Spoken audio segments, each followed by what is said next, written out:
दो मछलियों और एक मेंढक की कथा। एक तालाब में दो मछलियां रहती थीं। एक थी शतबुद्धि 100 बुद्धियों वाली, दूसरी थी सहस्त्र बुद्धि 1000 बुद्धियों वाली। उसी तालाब में एक मेंढक भी रहता था। उसका नाम था एक बुद्धि। उसके पास एक ही बुद्धि थी, इसलिए उसे बुद्धि पर अभिमान नहीं था। शतबुद्धि और सहस्त्र बुद्धि को अपनी चतुराई पर बड़ा अभिमान था।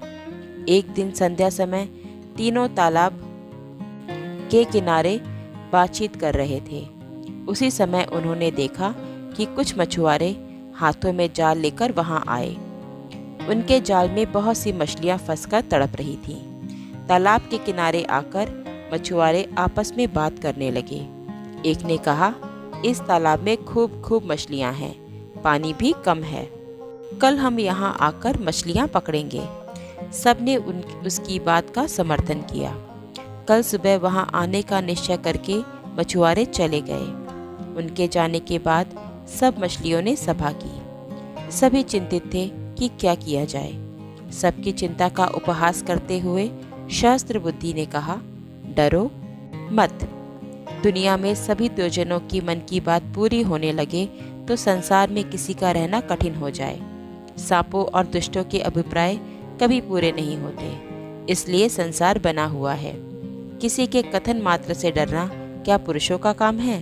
प्रथम तो वह यहाँ आएंगे ही नहीं। यदि आ भी गए तो मैं अपनी बुद्धि के प्रभाव से सबकी रक्षा कर लूंगी। शतबुद्धि ने भी उसका समर्थन करते हुए कहा, बुद्धिमान के लिए संसार में सब कुछ संभव है। जहाँ वायु और प्रकाश की भी गति नहीं होती, वहाँ बुद्धिमानों की बुद्धि पहुँच जाती है। किसी के कथन मात्र से हम अपने पूर्वजों की भूमि को नहीं छोड़ सकते। अपनी जन्मभूमि में जो सुख होता है वह स्वर्ग में भी नहीं होता। भगवान ने हमें बुद्धि दी है, भय से भागने के लिए नहीं, बल्कि भय का युक्तिपूर्वक सामना करने के लिए। तालाब की मछलियों को सद्बुद्धि और सहस्त्र बुद्धि के आश्वासन पर भरोसा हो गया।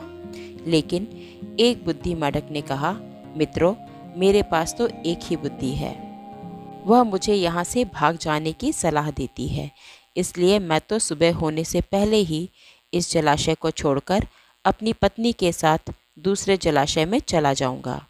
यह कहकर वह मेंढक मेंढकी को लेकर तालाब से चला गया। दूसरे दिन अपने वचनानुसार वही मछुआरे वहां आए। उन्होंने तालाब में जाल बिछा दिया। तालाब की सभी मछलियां जाल में फंस गईं। शतबुद्धि और सहस्त्र बुद्धि ने बचाव के लिए बहुत से पैंतरे बदले, किंतु मछुआरे भी अनाड़ी न थे। उन्होंने चुन चुन कर सब मछलियों को जाल में बांध लिया। सब ने तड़प तड़प कर प्राण दे दिए।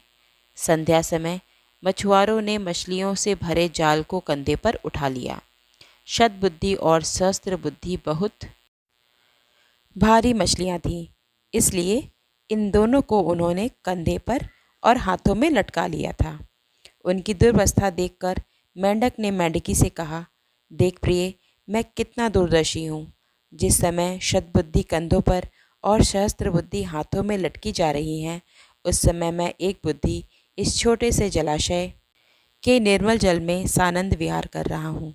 इसलिए मैं कहता हूँ कि विद्या से बुद्धि का स्थान ऊंचा है और बुद्धि से भी सहस्त्र बुद्धि की अपेक्षा एक बुद्धि होना अधिक व्यवहारिक है। धन्यवाद।